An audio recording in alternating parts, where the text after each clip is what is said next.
இன்னைக்கு கிச்சனில் வந்து சிக்கன் குழம்பு செய்வோம். இது இட்லிக்கு நல்லாயிருக்கும். கொஞ்சம் லைட்டாக ஒரு 2 ஸ்பூன் வந்து ஆயில் சேர்த்துக்குவோம். இப்போ இதுக்கு அந்த குழம்புக்கு தேவையான மசாலா வந்து ரெடி பண்ணிக்கலாம். வதக்கி எடுத்துக்கிடுவோம். அதை இது எல்லாமே வறுத்து அரைக்கிறது. இதில் 1 ஸ்பூன் சோம்பு, 1 ஸ்பூன் ஜீரகம், இந்த பட்டை, கிராம்பு, ஏலக்காய் இதெல்லாம் எடுத்து வச்சுருக்கேன். அதையும் அதில் சேர்த்துக்கலாம். கொஞ்சம் அடுப்பை சிம்மில் வச்சு இதை வறுத்து எடுத்துக்குவோம். இதில் ஒரு 10 சின்ன வெங்காயம் வச்சுருக்கேன். அதையும் அதில் சேர்த்துக்கலாம். நம்ம தாளிக்கிறதுக்கு வந்து பெரிய வெங்காயம் சேர்த்துக்கிடுவோம்.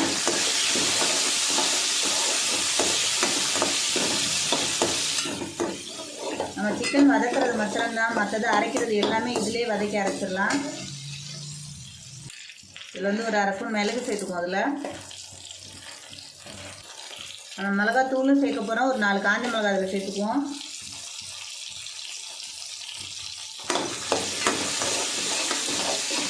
ஒரு 4 முந்திரி பருப்பு அதில் சேர்த்துக்கலாம். அது இட்லிக்கு இருக்கிறதுனால டேஸ்ட் நல்லாயிருக்கும். இது சிக்கன் வதங்குறதுக்கு மட்டும்தான் டைமு. இதை வறுத்து எடுத்துட்டோம்னா அரைச்சி உடனே குழம்பு ரெடி பண்ணிடலாம். அதை அதில் ஒரு கொத்து கருவேப்பிலை சேர்த்துக்குவோம். அதில் 2 தக்காளி கட் பண்ணி வச்சுக்கோங்க. அந்த தக்காளியும் அதில் சேர்த்துக்கலாம்.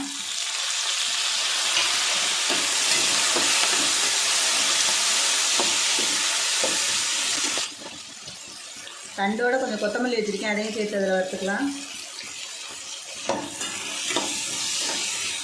இது ஓரளவுக்கு வதங்கிடுச்சு. இதை ஆற வச்சுருவோம்.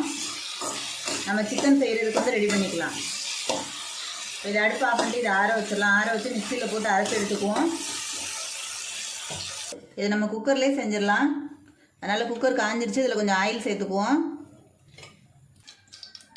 இப்போ இது என்ன நல்லா காஞ்சிருச்சு. இதில் பட்டை, கிராம்பு, ஏலக்காய் வந்து ஒன்று சேர்த்துக்கலாம்.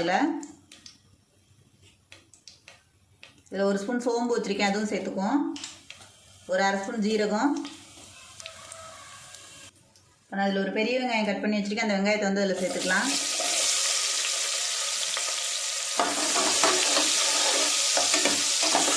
இப்போ இந்த கிரேவிக்கு தேவையான உப்பு வந்து சேர்த்துக்கலாம். வெங்காயத்திலே சேர்த்துட்டோம்னா வெங்காயம் சீக்கிரம் வதங்கிடும். வெங்காயம் நல்லா வதங்கி வரட்டது. அதில் ஒரு கொத்து கருவேப்பிலை சேர்த்துக்கலாம். அதில்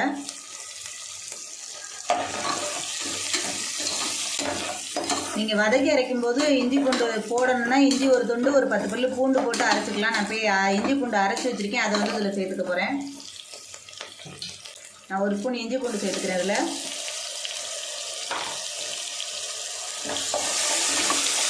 உப்பு போட்டு வதக்கணுன்னா கொஞ்சம் ஒட்டாமல் வரும். இல்லைன்னா இஞ்சி பூண்டு ஒட்டிக்கும்.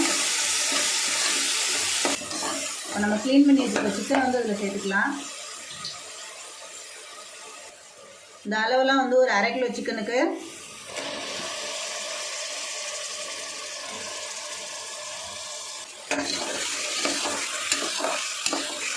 சிக்கன் வந்து நல்லா வதங்கட்டும்.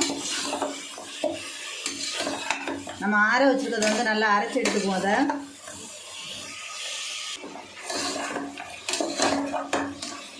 இப்போ சிக்கன் ஓரளவுக்கு வதங்கிடுச்சு. நீங்கள் வதக்கிற மசாலாலே மல்லி தேவைன்னா ஒரு 2 ஸ்பூன் போட்டு அதிலே வறுத்து அரைச்சிருந்துருக்கலாம். நான் தனி மல்லிப்பொடி இருக்குது, அதனால் அதை சேர்த்துக்க போகிறேன். அதில் ஒரு 2 ஸ்பூன் மல்லித்தூள், தனி மல்லித்தூள். இது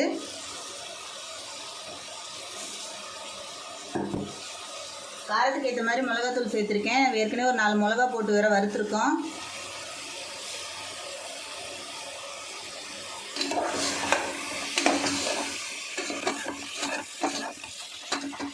இதில் கொஞ்சமாக தயிர் சேர்த்துக்கலாம்.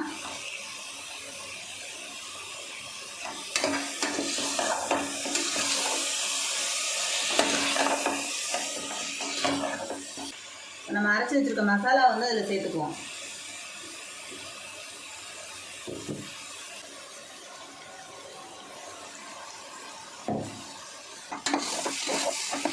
அந்த மிக்ஸி ஜாரை கழுவி தண்ணி வந்து சேர்த்துக்கலாம்.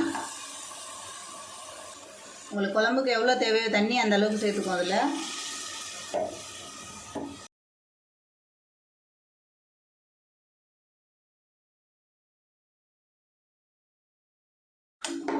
இது உப்பு மாத்திரம் செக் பண்ணிவிட்டு கொஞ்சம் கொத்தமல்லி தூவி ஒரு 2-3 விசில் விட்டுறலாம். சிக்கன் உடனே வெந்துடும். இது கொஞ்சம் கொத்தமல்லி தூவிடலாம். இது 2 விசில் வந்தாலே குழம்பு ரெடி ஆயிரும்.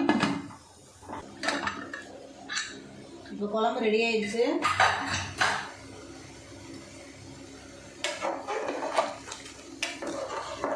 இது இட்லி உள்ள ஊற்றி சாப்பிட்றதுக்கு நல்ல டேஸ்ட்டு சூப்பராக இருக்கும். குக்கரில் வச்சதுனால கறியும் சீக்கிரம் வெந்திருக்கும்.